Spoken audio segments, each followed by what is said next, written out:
Nizamabad parliament ఎన్నికల సందర్భంగా పెద్దలు జీవన్ రెడ్డి గారిని మీరందరూ భుజాల మీద ఎత్తుకొని పల్లకిలో మోసి పార్లమెంటుకు పంపించడానికి వేలాదిగా తరలి వచ్చి కాంగ్రెస్ పార్టీకి అండగా నిలబడ్డందుకు మీకందరికీ మనస్ఫూర్తిగా ధన్యవాదాలు, కృతజ్ఞతలు. మిత్రులారా, ఈ కార్యక్రమానికి జిల్లా పార్టీ అధ్యక్షుడు మానాల మోహన్ రెడ్డి గారి అధ్యక్షత, అదేవిధంగా నాతో పాటు పెద్దలు శ్రీధర్ బాబు గారు, షబీర్ అలీ గారు, సుదర్శన్ రెడ్డి గారు, డాక్టర్ భూపత్ రెడ్డి గారు, పెద్దలు గౌరవనీయులు మండవ వెంకటేశ్వరరావు గారు, అదేవిధంగా జిల్లా పార్టీ కాంగ్రెస్ నాయకులు, మండల పార్టీ కాంగ్రెస్ నాయకులు, ప్రాణ సమానులైన కాంగ్రెస్ పార్టీ కార్యకర్తలు, నిజామాబాద్ రైతాంగం అంతా ఈరోజు ఇక్కడికి వచ్చి పెద్దలు జీవన్ రెడ్డి గారికి అండగా నిలబడ్డందుకు మీకు అందరికీ మనస్ఫూర్తిగా కృతజ్ఞతలు తెలియజేస్తున్న కాంగ్రెస్ పార్టీ తరఫున, పెద్దలు జీవన్ రెడ్డి గారి తరఫున. మిత్రులారా, నేను ఒక అంశాన్ని ఈ నిజామాబాద్ జిల్లా రైతాంగానికి గుర్తు చేయాలనుకుంటున్నా.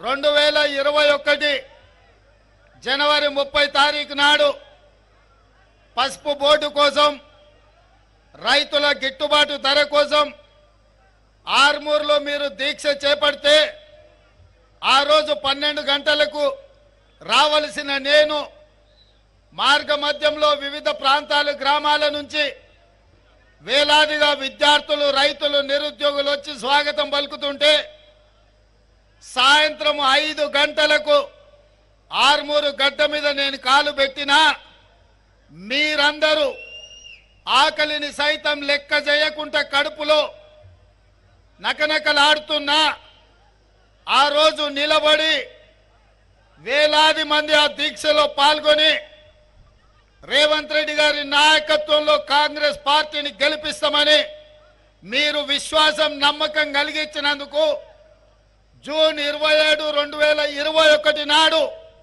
కాంగ్రెస్ పార్టీ అధ్యక్షురాలుగా శ్రీమతి సోనియా గాంధీ గారు నన్ను పిసిసి అధ్యక్షుడిగా నియమించిందన్న సంగతి నేను మీకు గుర్తు చేస్తున్నా. ఆనాడు పిసిసి నియామకంలో జనవరి 30, 2021 నాడు ఆర్మూర్లో జరిగిన దీక్ష మీరు అండగా నిలబడడంతో నిజామాబాద్ జిల్లా కాంగ్రెస్ పార్టీకి అండగా నిలబడుతుందన్న నమ్మకంతో ఆ రోజు పిసిసి అధ్యక్షుడిగా నన్ను నియమించడం జరిగింది. అందుకే నిజామాబాద్ అంటే నాకు ప్రత్యేకమైన అభిమానం.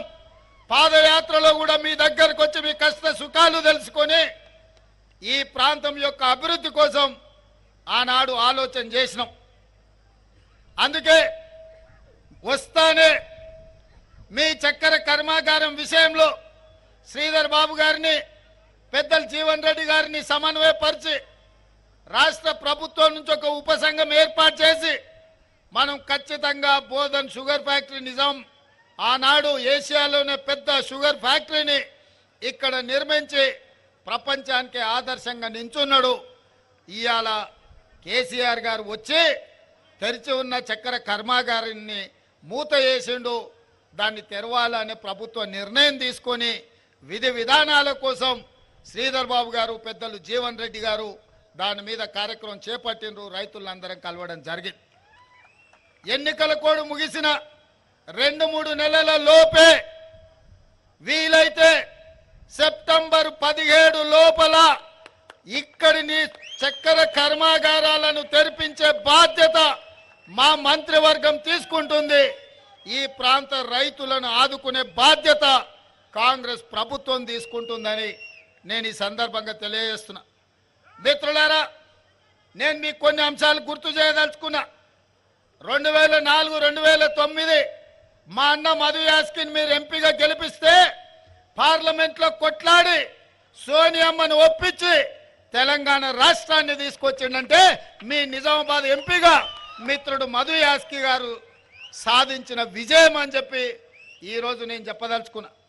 మరి 2014లో కల్వకుంట్ల కవిత గారిని మీరు గెలిపించారు. సరే కేసీఆర్ బిడ్డను నిజామాబాద్కు నిధులు వస్తాయనో 100 రోజుల్లో చక్కెర కర్మాగారం తెరుస్తుందనో మీరందరూ కూడా కవిత గారికి అండగా నిలబడ్డారు. మరి కవిత గారు 5 ఏళ్ళైనా చక్కెర కర్మాగారం తెరిపించలే, పసుపుకు గిట్టుబాటు ధర ఇవ్వలే, ఎర్రజొన్న రైతుల గురించి చెప్పాల్సిన పని లేదు. మొక్కజొన్న సోయాబీన్ ఈ ప్రాంతంలో పండించే రైతులను పట్టించుకోలేదు. ఇక వాళ్ళ నాయన అయితే ఒక అడుగు ముందేసి ఎవడు ఊరేస్తే వాడు ఊరేసుకున్నట్టే అని చెప్పి చంద్రశేఖరరావు చెప్పిండు. అప్పుడు చైతన్యం కలిగిన ఈ ప్రాంత రైతాంగం ఒక నిర్ణయం తీసుకున్నారు, బిడ్డ మళ్ళైతే రా నీకు లగ్గం చేయకపోతే చూస్తామని చెప్పి. అందుకే ఆయల్ల మీరందరూ ఈ ప్రాంత రైతులు దాదాపుగా 100 మంది 2019 ఎన్నికల్లో నామినేషన్లు వేసి అందులో 80 మంది ఎన్నికల క్షేత్రంలో నిలబడి 100 రోజుల్లో చక్కెర కర్మాగారం తెరుస్తా అని మాట ఇచ్చి మోసం చేసిన కల్వకుంట్ల కవితను, కల్వకుంట్ల చంద్రశేఖరరావును 100 మీటర్ల గోతి తీసి పాతి పెట్టి మళ్ళా మొక్క మొలవకుండా మొత్తం కాంక్రీట్ చేసి పెట్టారు. ఆ దెబ్బకు 2024లో కల్వకుంట్ల కవిత గారు ఎన్నికల్లో పోటీ చేయడానికే భయపడ్డారు. అంటే నిజామాబాదు రైతాంగంతో పెట్టుకుంటే శాశ్వతంగా ఇక్కడి రైతులను మోసం చేస్తే శాశ్వతంగా రాజకీయంగా సమాధి చేస్తామని చెప్పి ఈ ప్రాంత రైతులు నిరూపించారు. మిమ్మల్ని నేను అభినందిస్తున్నా. సరే ఏనుగులను తినేటోడు పోయింది అనుకుంటే పీనుగలను తినేటోడు వచ్చిండు. ఆమె 100 రోజుల్లో చక్కెర కర్మాగారం తెస్తా అన్నది. ఇక మా బండి గుండు ఉన్నారా మీ దగ్గర?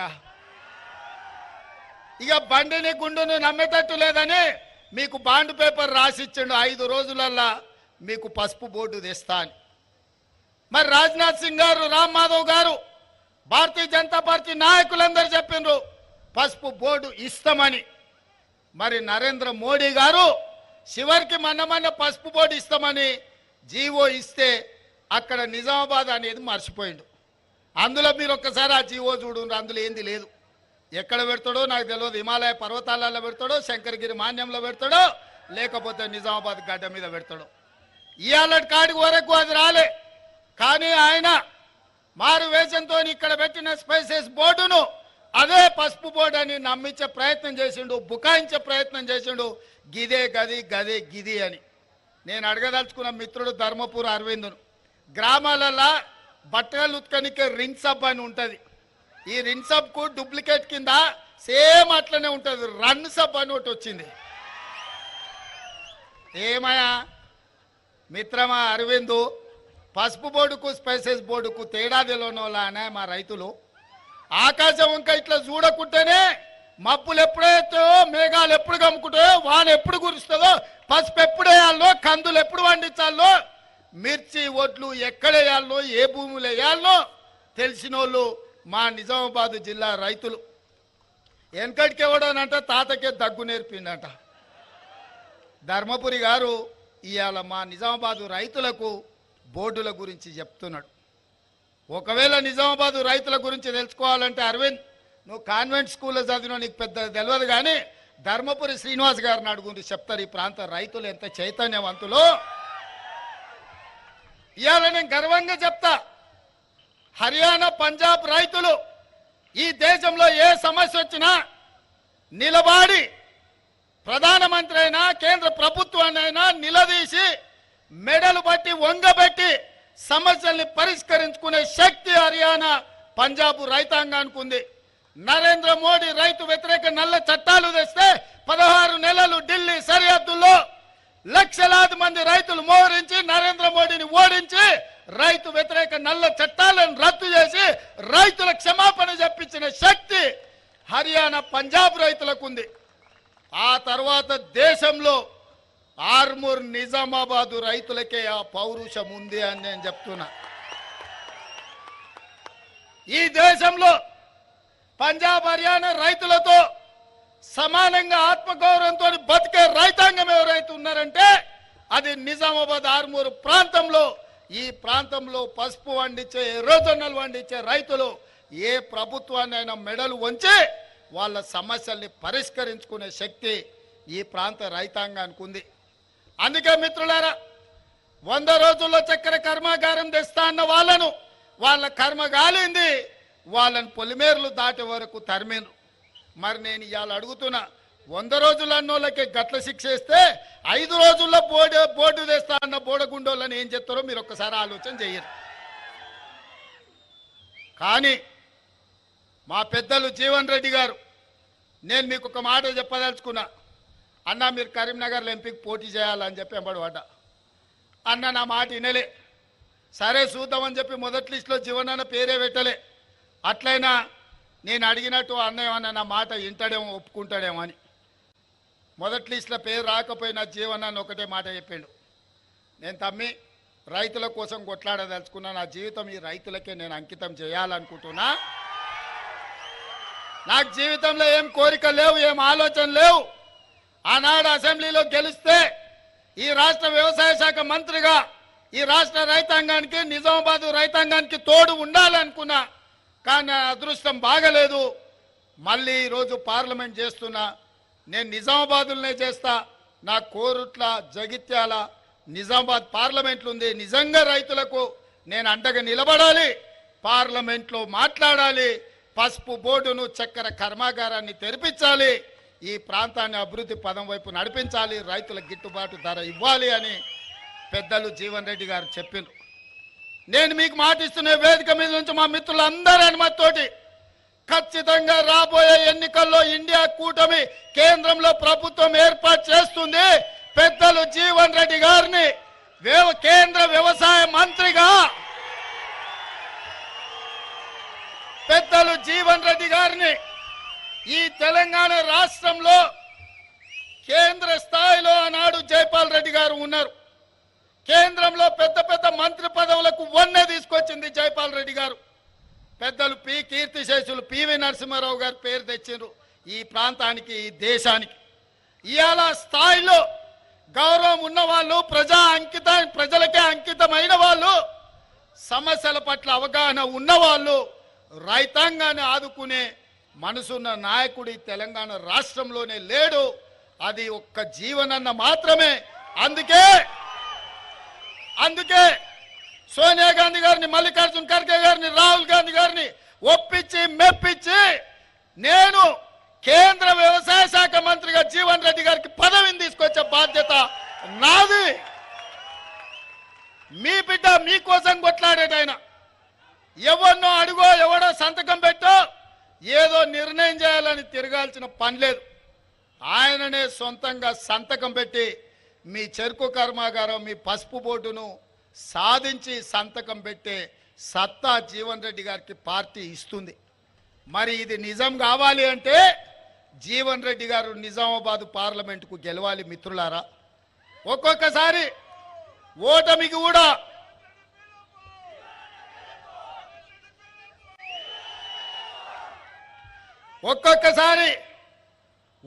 కూడా గెలుపులకు పునాదులేస్తాయి.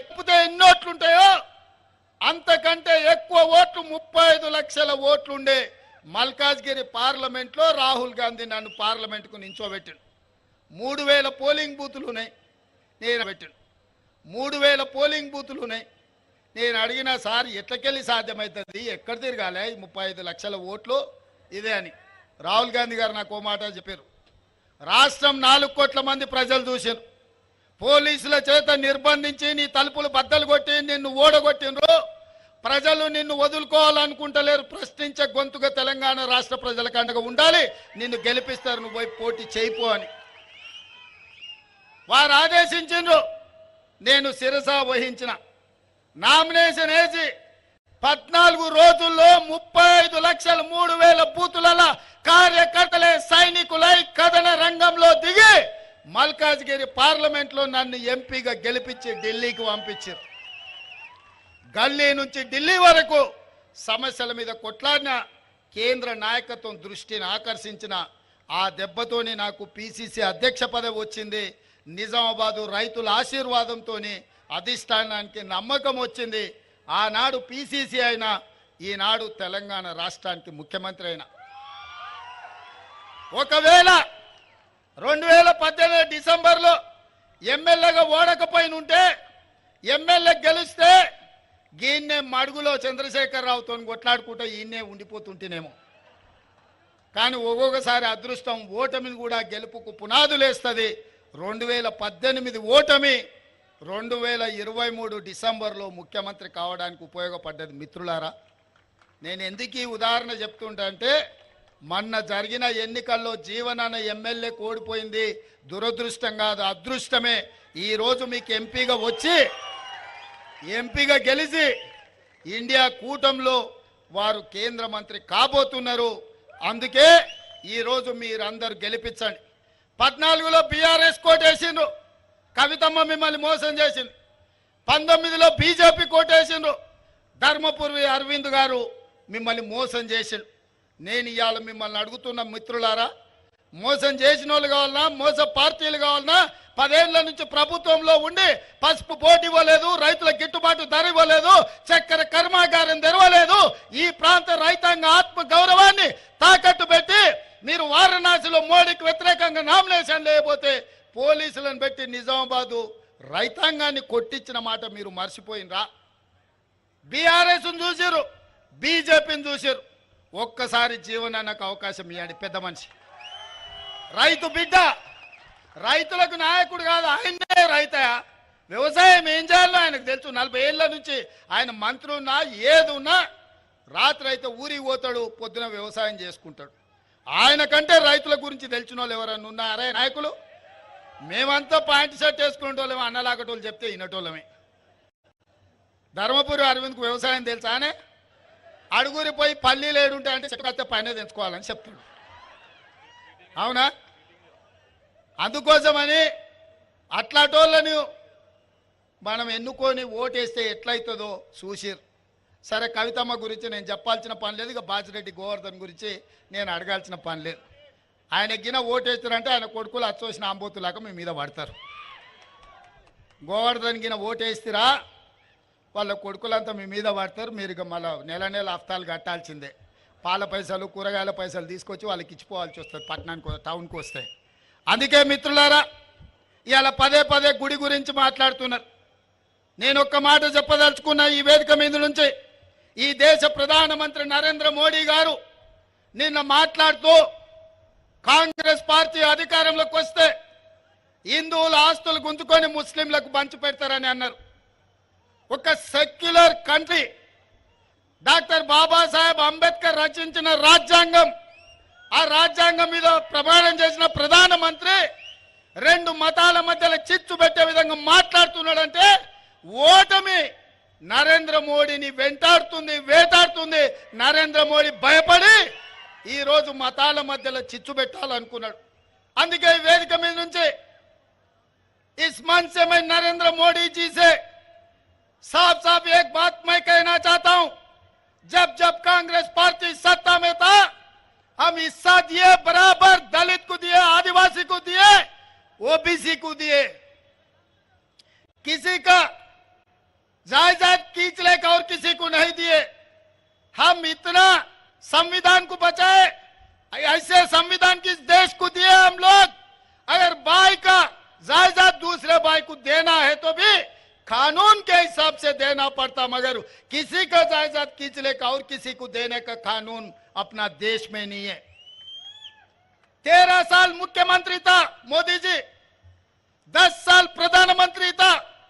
इतना भी पता नहीं है कि इस देश का प्रधानमंत्री को हिंदुओं का जायदाद खींच लेकर मुसलमानों को देने के लिए ये प्रधानमंत्री ऐसे बात कह रहा है।